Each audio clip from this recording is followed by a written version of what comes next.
Shalom dan selamat malam kepada wanita-wanita yang ada mengikuti Zoom kita pada malam ini. Jadi baiklah, saya selaku pengkongsi firman Tuhan pada petang ini ingin berkongsi tentang wanita yang diperbaharui, ya, wanita yang diperbaharui.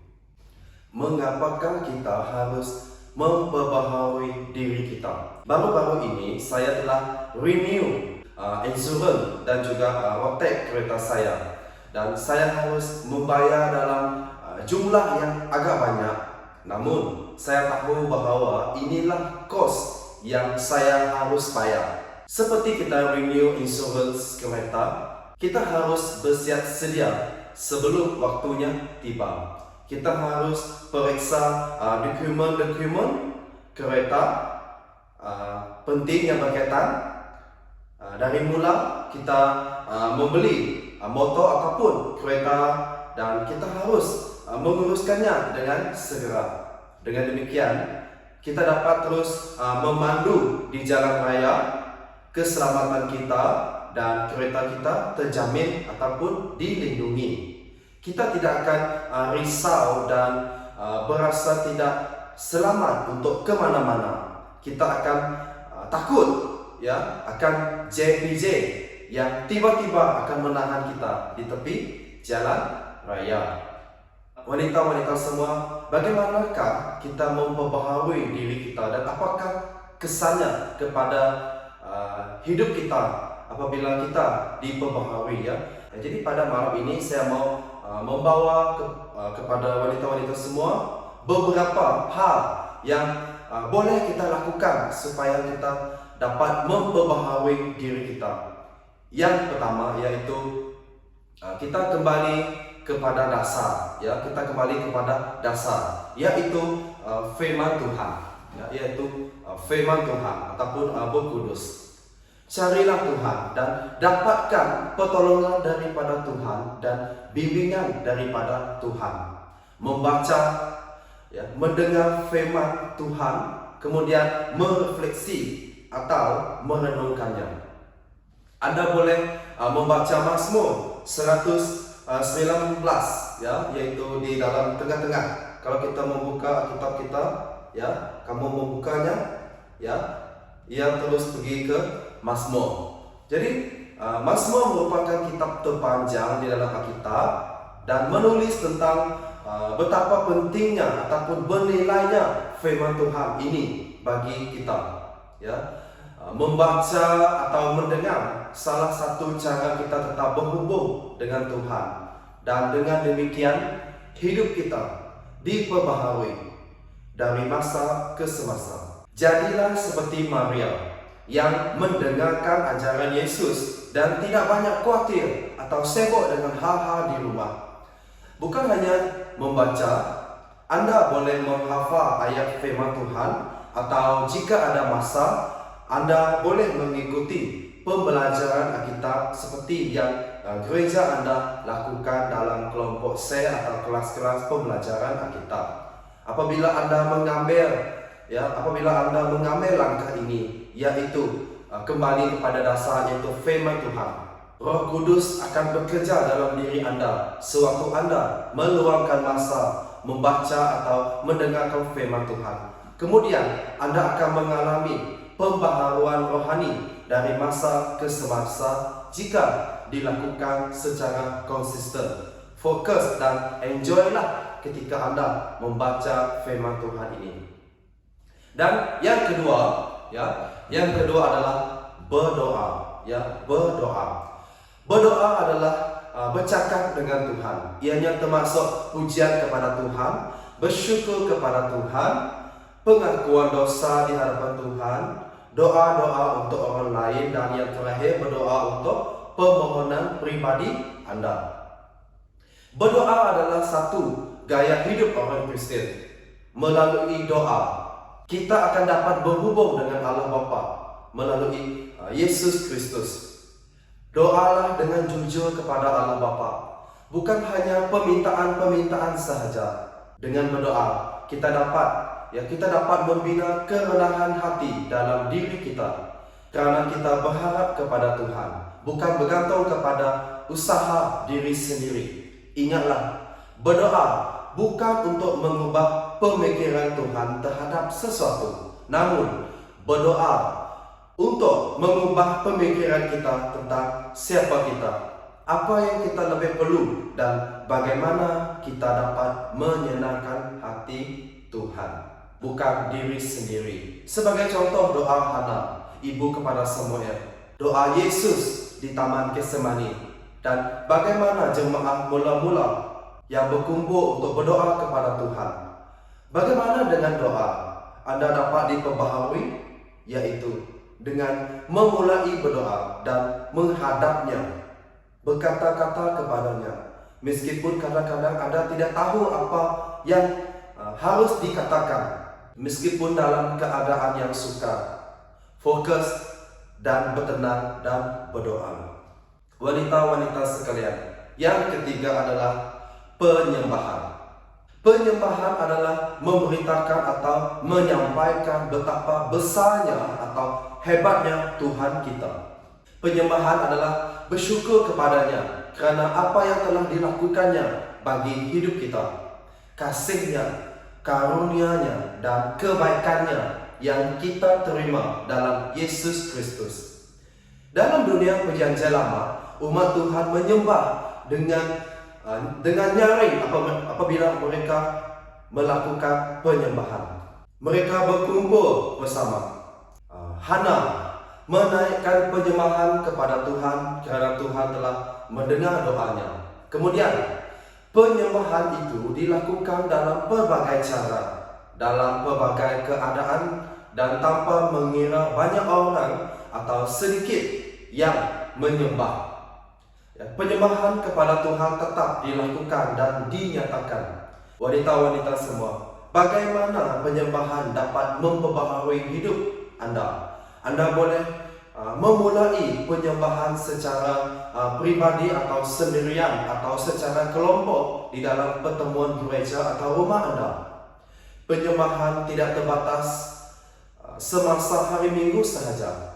Anda boleh melakukannya bila-bila dan di mana juga Anda sedang berada. Kemudian Anda akan melihat dan merasakan pengalaman itu. Jadi enjoylah dan nikmatilah masa penyembahan Anda kepada Tuhan.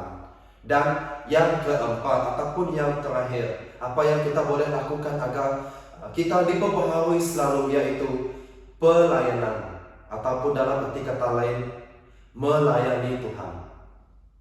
Yesus berkata, orang yang hendak menjadi yang terbesar haruslah melayani orang lain. Anda boleh melihat sendiri dalam Injil Matius bab 20 ayat 26 sehingga ayat 27 dan Injil Markus bab 9 ayat 35. Yesus sendiri memberikan teladan dengan membasuh kaki murid-muridnya. Orang Kristen harus meneladani sikap Yesus ini, di mana kita juga harus melayani orang lain, bukan hanya menjadi penonton. Hari ini banyak wanita melayani di gereja dalam persekutuan doa, kebaktian Ahad, kelas Alkitab. Ingatlah bahawa melayani adalah bukan untuk kepentingan diri sendiri, bukan agar hati kita senang. Melayani bukan agar kita dipuji atau dilihat oleh orang bahawa kita ini sedang melayani Tuhan. Jauhkanlah diri kita, jauhkanlah diri kita daripada sikap kebanggaan diri, mementingkan diri sendiri, ego, takut, perpecahan, dan mudah tersinggung. Carilah peluang di mana Anda dapat melayani Tuhan. Jangan juga hanya melayani di tempat atau bahagian yang senang sahaja. Cabarlah diri melayani di luar keselesaan diri Anda. Jadilah seperti wanita yang mengurapi Yesus dengan minyak wangi, memberi yang terbaik, melayani Tuhan tanpa rasa malu atau menjadi marah apabila ada orang yang mengkritik apa yang kita buat. Apabila kita melayani, kita akan menjadi saluran kasih Tuhan dan kita menunjukkan hati Tuhan kepada orang lain. Apabila Anda mulai melayani, setia dalam hal yang kecil, sebelum diberikan tugas yang lebih besar, Anda akan diperbaharui secara tidak langsung. Sekali lagi saya katakan, ya, enjoylah dan sukacitalah dalam pelayanan Anda. Wanita-wanita dan juga sesiapapun yang ada mengikuti Zoom ataupun persekutuan kita pada malam ini, koinonia kita pada malam ini, 4 aspek ini, yaitu firman Tuhan, berdoa, menyembah Tuhan, dan juga melayani Tuhan, dapat membantu kita memperbaharui diri kita. Memperbaharui diri bukan jalan mudah dan singkat. Ianya adalah satu proses pertumbuhan dan juga harus tetap dipraktikkan dari masa ke semasa. Tidak mengira Anda adalah jemaat baru ataupun jemaat lama. Semua kita harus melakukannya tahun demi tahun. Anda harus kemas kini. Anda harus cek, review, menyelidiki diri Anda sendiri. Jangan tunggu masa Anda expired ataupun tamat tempo ataupun sudah parah baru kita mau buat, atau kita tunggu orang lain suruh kita melakukannya. Jangan tunggu pastor mencari kita ataupun pemimpin gereja, pemimpin persekutuan wanita mencari ataupun memaksa kita untuk melakukannya untuk diri kita. Kita harus bertanggung jawab dengan diri sendiri, ya. Kita harus bertanggung jawab dengan diri sendiri. Saya mau mengakhiri perkongsian pada malam ini dengan bacaan Titus bab ke-3 ayat 4 sampai ayat ke-8, ya. Titus bab 3 ayat 4 sehingga ayat ke-8. Kita harus bersikap demikian kerana dahulu kita juga bodoh, tidak taat dan sesat. Kita diperhamba oleh berbagai-bagai nafsu dan kehidupan dan keinginan. Hidup kita dipenuhi dengan perasaan dengki dan cemburu, dan kita saling membenci. Tetapi Allah penyelamat kita menunjukkan kasih dan kebaikan hatinya kepada kita. Dia menyelamatkan kita bukan kerana perbuatan baik kita, tetapi kerana belas kasihannya. Allah menyelamatkan kita melalui Roh-Nya yang mengaruniai kita kelahiran baru dan hidup baru dengan membasuh kita. Allah melimpahkan Roh-Nya kepada kita melalui Yesus Kristus, penyelamat kita, supaya oleh rahmat-Nya kita berbaik semula dengan Allah dan kita menerima hidup sejati dan kekal yang kita harapkan. Kata-kata itu sungguh benar. Aku mahu engkau memberikan perhatian kepada perkara-perkara berikut supaya orang yang percaya kepada Allah sungguh-sungguh berusaha untuk melakukan perbuatan yang baik dan berguna bagi semua orang. Seterusnya saya membaca kitab Roma bab 12 ayat 1 sehingga ayat ke-3, ya. Roma bab 12 ayat 1 sehingga ayat ke-3. Saudara-saudaraku, kerana Allah sangat baik kepada kita, aku menggesa kamu supaya mempersembahkan diri sebagai suatu korban yang hidup, yang khas untuk Allah dan yang menyenangkan hatinya. Demikianlah seharusnya kamu beribadat kepada Allah. Janganlah ikut kebiasaan dunia, tetapi biarlah Allah memperbaharui cara kamu berfikir, sehingga kamu dapat mengetahui kehendak Allah, yaitu apa yang baik dan yang menyenangkan hatinya, serta yang sempurna. Karena kurnia Allah yang sudah dianugerahkannya kepadaku, aku menasihati kamu semua. Janganlah anggap diri kamu lebih daripada yang sepatutnya, tetapi nilailah diri masing-masing dengan rendah hati menurut kebolehan yang dikurniakan oleh Allah kerana kamu percaya kepada Yesus. Wanita-wanita semua, marilah kita berdoa. Saya akan pimpin kita dalam doa penutup. Ya Tuhan, syukur atas kasih dan kebaikan-Mu yang Engkau nyatakan melalui anak-Mu Yesus Kristus. Kami berdoa agar Roh Kudus membantu kami untuk terus fokus dan berharap kepada-Mu dalam kami memperbaharui iman hati, fikiran, dan cara hidup kami. Dengan demikian, kami dapat hidup sesuai dengan kehendak-Mu dan untuk kemuliaan nama-Mu. Amin. Baiklah, sekian saja perkongsian saya pada kali ini. Terima kasih di atas perhatian Anda semua. Tuhan memberkati.